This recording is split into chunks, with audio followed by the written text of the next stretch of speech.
Thanks, Kirsty. So, yeah, I've been training in bioinformatics through H3 Bionet for more than a decade.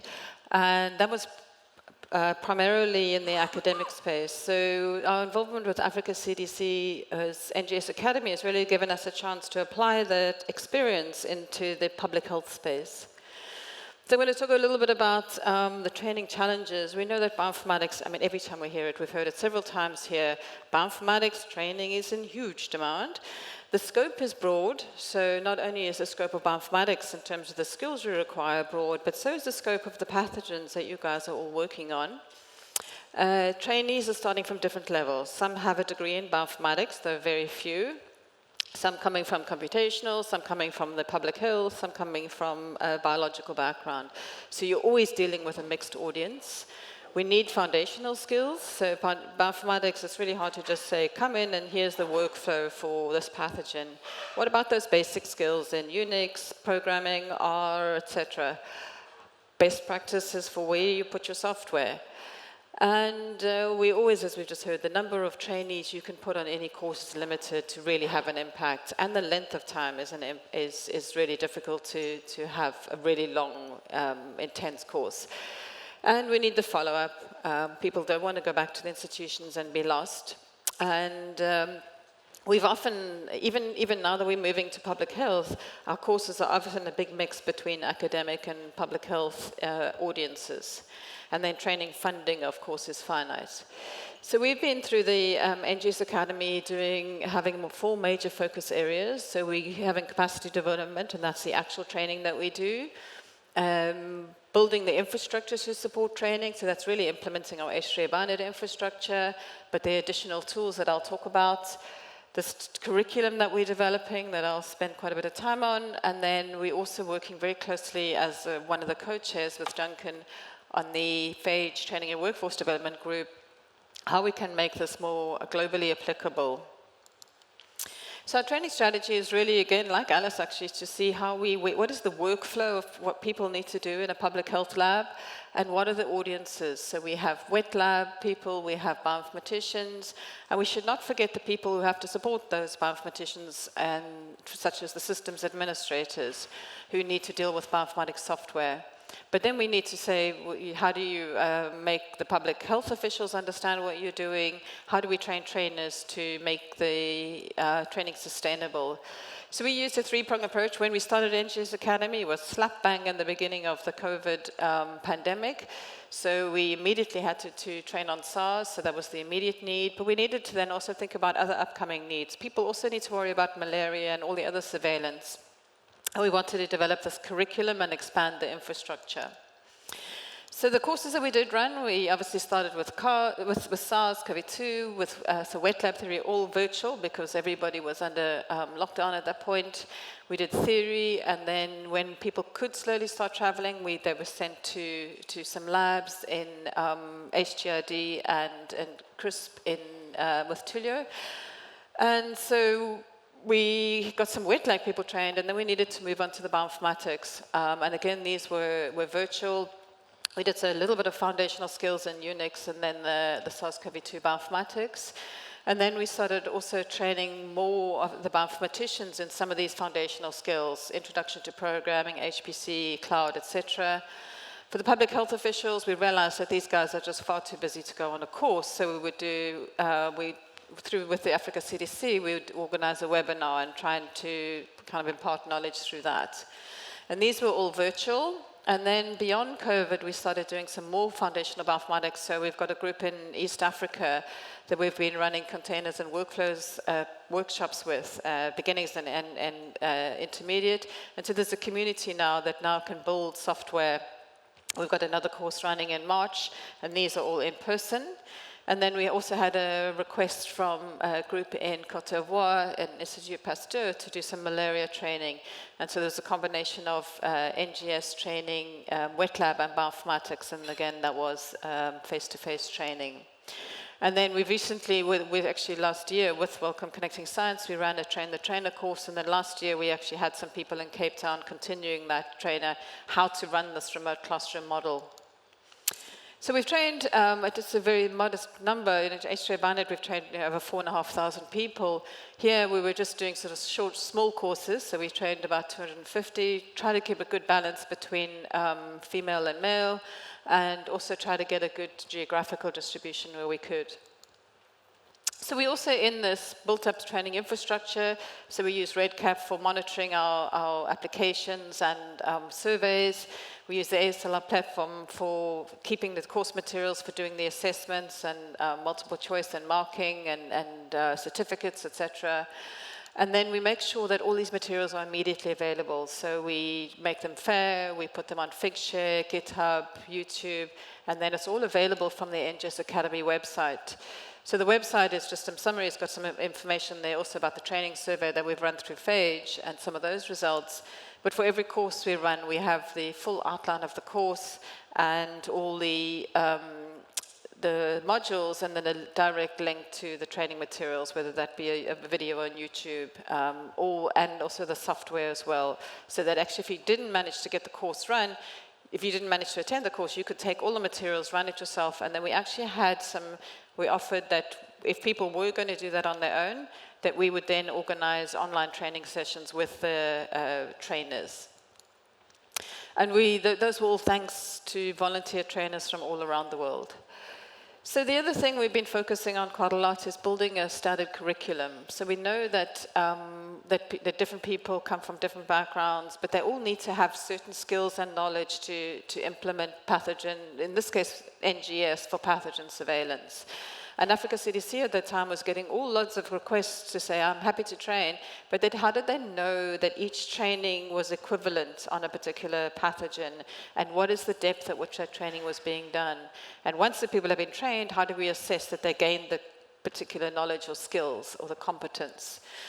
And so the aim of the curriculum is to deliver a globally standardized training curriculum and sort of set of modules, curate some appropriate training materials, and standardize things like what is the indicative content, what is the depth at which you need to go into that, who's the target audience, and what are the skills you want to come out with, and how do you assess those skills. So we started with defining persona in public health institutes. So we talked to some of the public health institutes to say, what kind of staff do you have, what competencies do they require, even from looking at the job descriptions, if they put out a job advert. Put together a list of topic areas for this, and the target audience and the level at which each of these topics should be taught. We then had consultation sessions with different regional NPHIs and trainers and the PHA4GE training working group, and then online sessions for refining this. We had another session on Monday evening, and then the idea now is to finish the curriculum, review this, agree on contact time, and we've tried to modularize it as much as possible so you can pick and plug and play like a playlist. So we have a set of foundational skills, and then the high-level bacterial pathogen type, like viral, bacterial, etc.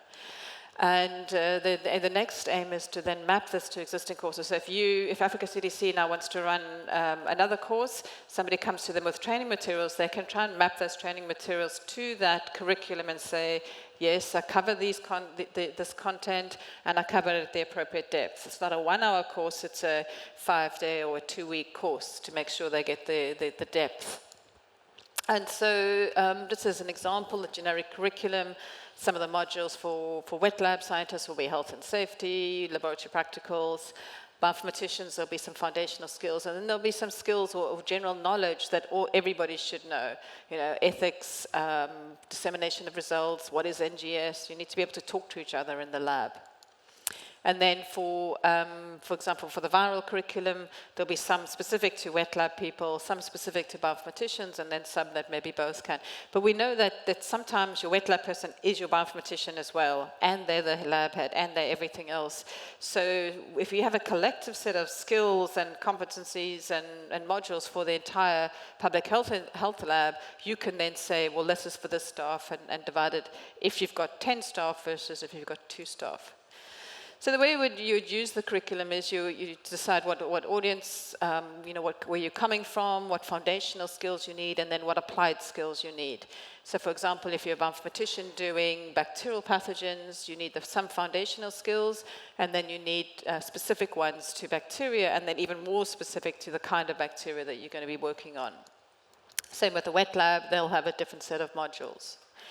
So what we've done, first of all, our software developer has put this on the website. So at the moment, obviously, we're still finalizing the modules, but you can basically you can choose your persona. So I'm a bioinformatics person.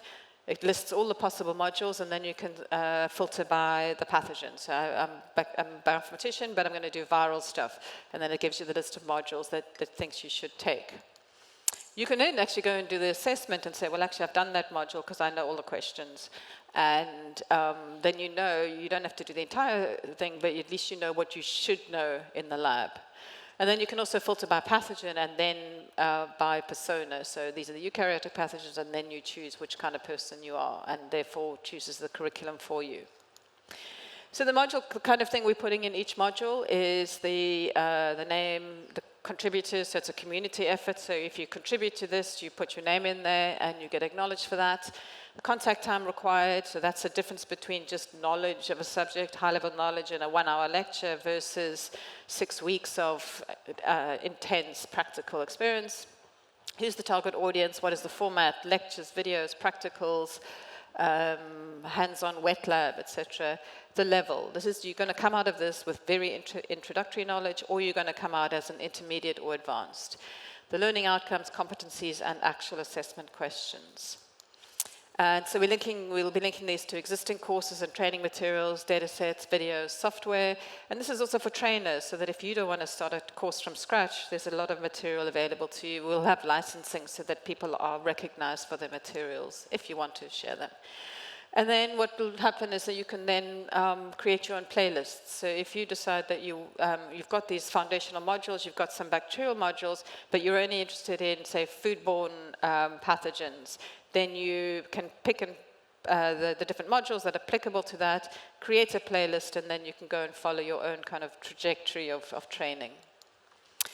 So that's the curriculum, and we would love community input. I just want to very briefly, in the last 8 seconds, tell you about the trainer database. So we also recognize this need for follow-on support. So people want to be able to contact somebody when they go home. And so we've set up this trainer database where trainers can register. They input their list of categories of specialization, how many years of experience they have in training on that. And then they register in the back end, so it's all anonymized. And then a trainee can come in and submit a ticket. So they'll pick one of those categories. Once they've asked a question on that, it'll go to all the trainers who said they have experience in that category. They can chat to each other through a chat system and then respond to the trainee. And then this is all available as a knowledge base, so you can view the question and the answer with not having to reveal your name if you don't want to. And then the trainer can see the response, and then the participants or the public can also see the response. And so it's a way of connecting people without having to force it, and also people can answer when they have time. So that's where we are. We have run training courses. We've built this training infrastructure. We're finishing the curriculum. We have all these training materials available, and hopefully this trainee support structure. We're going to be running a bioinformatics course. We're teaming up with Alan and Peter to run that at Sambi. We're supporting some EDCP3 projects, and we hope to support trainer communities. So we've got a grant from CZI now to put this curriculum in a nice place, and also for building the trainer communities to use this.